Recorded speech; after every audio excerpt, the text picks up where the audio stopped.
What is the most badass thing your parent has ever done? Back in the fall of 1986, my sister, age 13, called my heretofore mild-mannered dad from a payphone outside of the roller rink where she had just been thrown out of.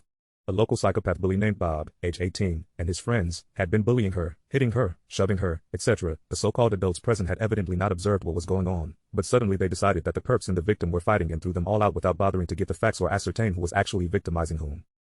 This meant that the 18-year-old bully, his male buddies, and the youngest of all, my 13-year-old sister, were thrown outside. My sister managed to tell my dad that Bob did it. I was 17, but Bob was in my grade, and I knew who he was. My dad, a social worker, of all professions, hollered get in the car, so I did, and he drove like a bat out of hell out to the roller skating rink. As he tore into the parking lot, I pointed out who Bob was. My dad, with a serious life-threatening heart condition, to boot, just about flew out of the car.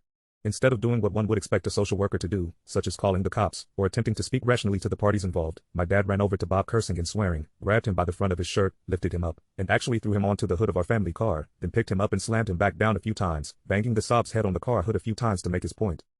I can't recall the specific words that my father used, but the gist of it was that if Bob ever touched his daughter again, or if he ever heard of Bob harming any girl again, my father would break every bone in his body and smash his skull to the point that he'd be in a nursing home bed the remainder of his life.